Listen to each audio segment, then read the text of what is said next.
अनुपमा दिग्विजय के सामने हाथ जोड़कर गिड़गिड़ाती है कि इस बार जया की गलती है, मैं उसे बहुत जोर से डांटूंगी, वो बच्ची है, कभी कभी नासमझी में गलती कर देती है। अनुपमा उसे अपनी बेटी सावी की याद दिलाते हुए कहती है कि जैसे सावी शैतानी करती होगी वैसे ही इसे भी माफ कर दीजिए। तभी वहां जया आती है और रोते हुए कहती है, मैं बहुत बैड गर्ल हूँ, मुझे बटरफ्लाई देखकर लालच आ गया था, मैं बार बार गलती करके सॉरी नहीं बोलूंगी, इस बार मैं खुद को सजा दूंगी। जया वहीं कान पकड़कर उठक बैठक करना शुरू कर देती है। उसे ऐसा करते देख दिग्विजय की आंखों के सामने सावी का चेहरा घूमने लगता है। उसे याद आता है कि सावी भी उसे ऐसे ही अपनी बातों में फंसाकर साथ में उठक बैठक करवाया करती थी। दिग्विजय का दिल पिघल जाता है और वो धीमे से कहता है, अगली बार ऐसी गलती मत करना।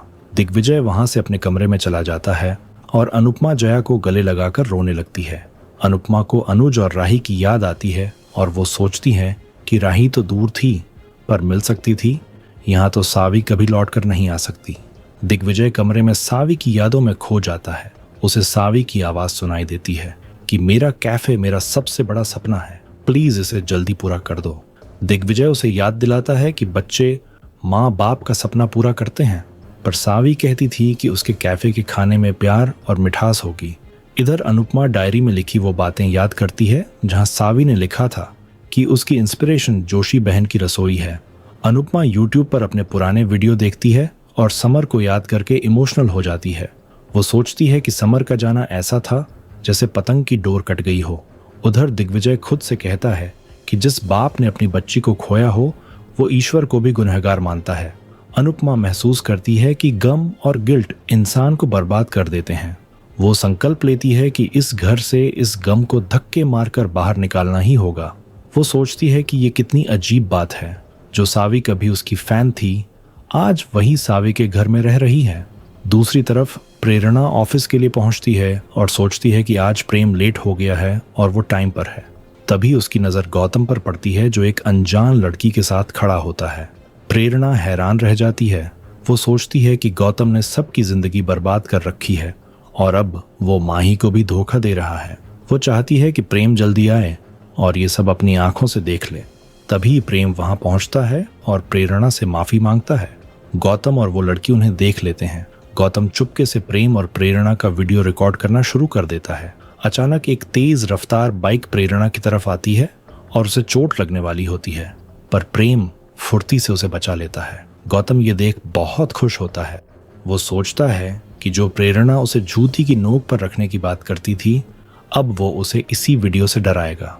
गौतम अचानक प्रेरणा के सामने आता है और उसे वो वीडियो दिखाकर मुस्कुराते हुए कहता है, अच्छा वीडियो है ना? प्रेरणा गौतम को उसकी असलियत दिखाते हुए कहती है, मैंने तुम जैसा नीच इंसान आज तक नहीं देखा। एक तो तुम माही को धोखा दे रहे हो, ऊपर से मुझे ब्लैकमेल करने की सोच रहे हो।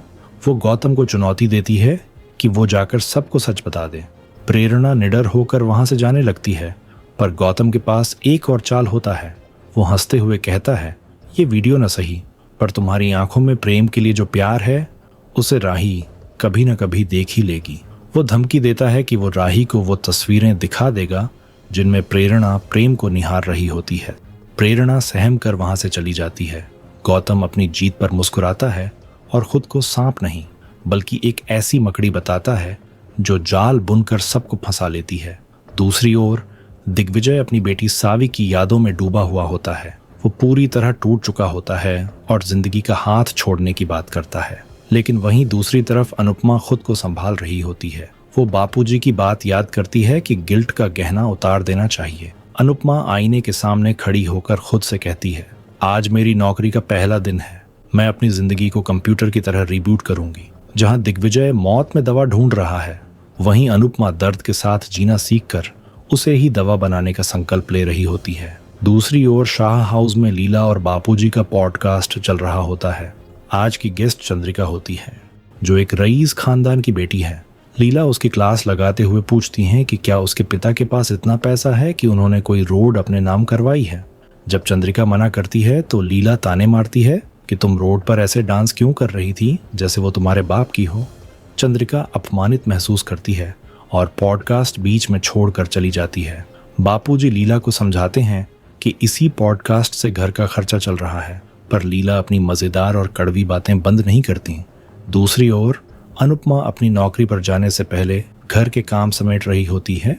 वो बंकू के साथ मिलकर सब्जियां साफ करती है ताकि उसके पीछे से बंकू और जया को दिक्कत ना हो। जया अनुपमा से इंग्लिश के सवाल पूछती है, पर अनुपमा अपनी कमजोरी स्वीकार करते हुए बंकू से मदद मांगती है। जब जया होमवर्क से परेशान होती है तो बंकू और अनुपमा अपनी अपनी माँओं को याद करते हैं। बातों बातों में तीनों के बीच एक प्यारा सा रिश्ता और मजबूत होता दिख रहा होता है। इधर काम करते करते राही को नींद आने लगती है। तभी प्रेम एक इनविटेशन कार्ड लेकर आता है। कार्ड देखते ही राही की आंखें फटी रह जाती हैं।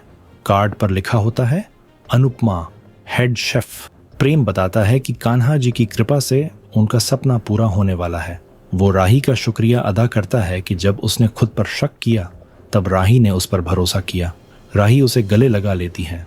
प्रेम पराग को याद करता है और चाहता है कि वो भी उसकी कामयाबी पर उसे शाबाशी दें। प्रेम देखता है कि राही उसकी गोद में ही सो गई है। वो राही की हिम्मत और सब कुछ संभालने की उसकी काबिलियत को देख गर्व महसूस करता है। प्रेम इमोशनल होकर राही से अपने दिल की बात कहता है, मैं उन पुराने दिनों को बहुत याद करता हूँ जब हम बेफिक्र होकर बाहर जाया करते थे। मुझे एहसास हो गया है कि अगर बच्चे के आने से पति पत्नी को एक दूसरे के लिए इतना कम वक्त मिलता है तो फिलहाल मैं बच्चा नहीं चाहता। वो अपनी पुरानी जिद को भूल कर कहता है कि वो अब भी पिता बनने के लिए तैयार नहीं है। वो अपनी हर छोटी बड़ी जीत सिर्फ राही के साथ मनाना चाहता है। दूसरी तरफ अनुपमा जया को गणित सिखाने की कोशिश करती है, पर वो हिंदी स्टाइल में समझाती है। जया चिढ़कर कहती है, मुझे गणित सीखनी है, हिंदी नहीं। जया घबराकर चिल्लाने लगती है कि अगर होमवर्क पूरा नहीं हुआ तो टीचर उसे धूप में हाथ ऊपर करके खड़ा कर देगी और डर के मारे उसका दांत भी टूट जाएगा। तभी वहां दिग्विजय आता है। जया उसे चुनौती देती है, आप सिर्फ इंटेलिजेंट लगते हो या वाकई में हो। दिग्विजय गर्व से कहता है कि वो इंटेलिजेंट है। जया उससे मदद मांगती है। अनुपमा और बंकू को लगता है कि दिग्विजय कभी नहीं पिघलेंगे, पर तभी दिग्विजय एक पिज्जा का उदाहरण देता है। वो कहता है, समझो तुम्हारे पास पिज्जा की 4 स्लाइस हैं, एक तुमने खा ली तो कितनी बची? जया कहती है 3। दिग्विजय समझाता है कि 4 में से 1 गया तो 3 बचा, तो ये बन गया 3/4। जया खुशी से दिग्विजय को गले लगा लेती है।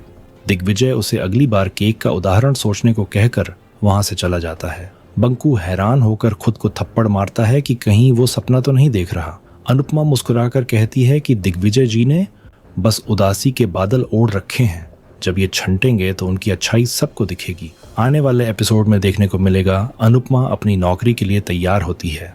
वो संकल्प लेती है कि उसे ये जॉब किसी भी हाल में टिकानी है। होटल में उनकी ट्रेनर रोजी अपना परिचय देती है।